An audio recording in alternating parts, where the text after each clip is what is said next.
Hey everybody, welcome back to my channel. I'm Heather. Today I'm going to show you how I made this plain black stock tank look like this.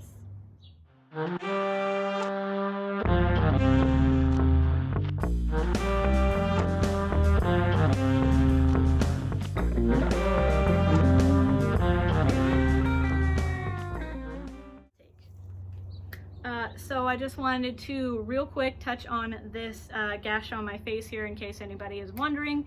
What happened was my dog, he's a big dog, he's a greyhound, and they're real strong. He headbutted me in the face while I was wearing sunglasses, and I got this really big gash from that, and I had to walk home with blood running down my face, which was pretty special. But so I got a tetanus shot, I went to the hospital, got some Dermabond put on it, and it's healing up really nicely. It's just a little gooey right now, and whatever, you know, hopefully I'll have like a cool scar or something. I wish I had a better story than my dog headbutted me, but there it is. So, Heather, why the faux concrete pond? So when I got this pond, I was thinking of ideas to cover it up, because I mean, in the most diplomatic way that I can put it, you know what, whatever, I'm not going to be diplomatic. That Rubbermaid tub, it's ugly. I don't like it. And me being me, I'm not going to keep it that way, because why? I really wanted to do something a little bit more creative, because I am an artist, so I just wanted to... I've done art. I've arted several times in the past. So I started looking for inspiration for what to do with this pond on Pinterest, and that's where I usually search for ideas, because you can kind of go down the rabbit hole of images on Pinterest and just kind of get more and more specific or more and more broad on basically anything, and it's really great for artistic inspiration, at least for me. And no, I'm not sponsored by Pinterest.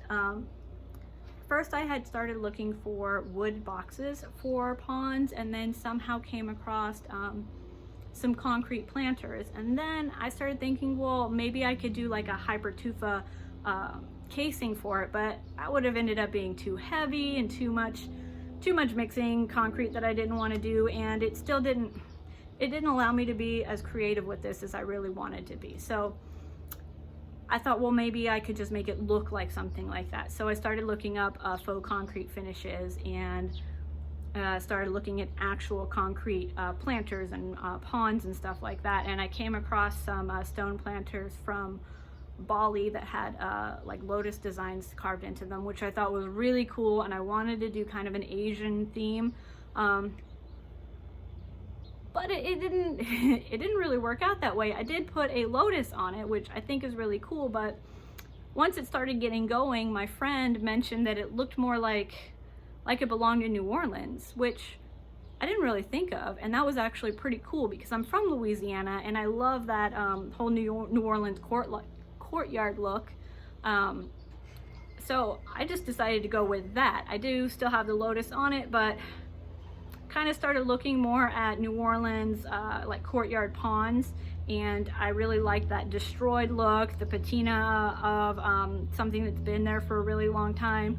So I just kind of ran with that, and it kind of ended up being a lot more aged and destroyed than I had originally planned, but I really like the way it turned out.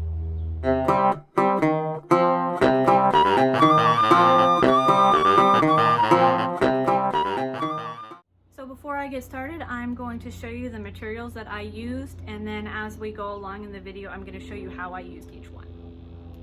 As I started editing the video, I realized that it's probably a much better idea to go ahead and split the video up into two parts. So the first part is going to be all about the prep work that I did, the design work, and adding the foam and creating the sculpture that I put on the outside. And the second one is going to be all about doing the faux finish with the paint. To create the sculpture of the lotus and the texture of the concrete, I used expanding foam. So I used crack filler for one. When I ran out of that, I used the Great Stuff pond version, just because I didn't want to go back to the store and get another one. To carve the foam, I actually ended up using my dog's nail grinder. It's got a couple different speeds on it. It is battery powered, which isn't the greatest, but you know, it worked really well when for what I did. I thought I would really use these spare razor blades to cut the foam, but I actually ended up using this clay cutter instead. This and the next tool are actually made for polymer clay cutting, and they worked really well. This was really great to get the extra pieces of foam off, just to kind of pry them off after I used the blade to cut them. So the spray paint I used was Krylon Fusion. I used the matte River Rock, and I used the matte black color. In addition to the spray paint, for most of the concrete finish, I used chalk paint.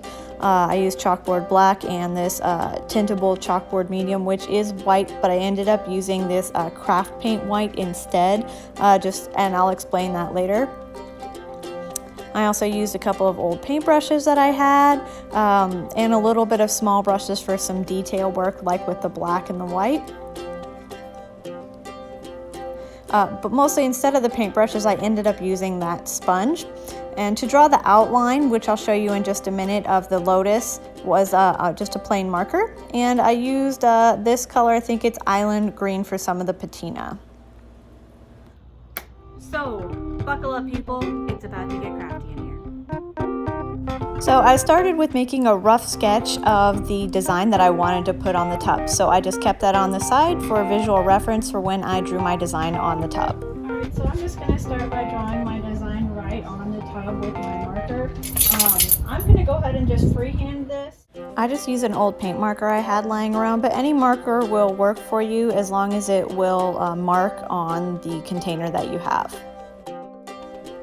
Next, I added the spray foam to the container. I did test it out on an old bucket before I used it on my pond, just to make sure I knew how it worked, since I'd never used it before.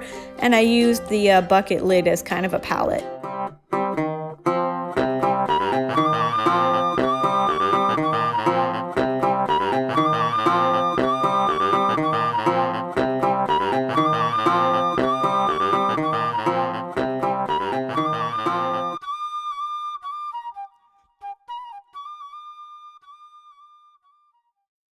I let the foam cure for about 24 hours before I started cutting into it, and I used the cutting tools I described earlier to start cutting off pieces of it before I started to carve it with the little sander. I sliced off about half of it because I didn't want it to stick out too far from the container, and also I really wanted the texture of the inside of the foam rather than the texture on the outside of the foam. Once I was happy with the depth of the foam that I had created, I wanted to go ahead and detail it, and I used my dog's nail grinder to actually do this as kind of an experiment, but ended up working really well. So I was able to get some really good detail work in there in a short amount of time. But make sure you do wear protective eyewear, and you wear some sort of mask over your face when you're doing that. I had originally planned on using a different material to add texture to make the concrete look on the walls of the tub on the outside, but the spray foam ended up working really well, and I liked how it turned out, so I just used that. It was lightweight and much easier to work with than the material I was planning on using. So I just kind of splattered it on with an old paintbrush and just kind of winged it.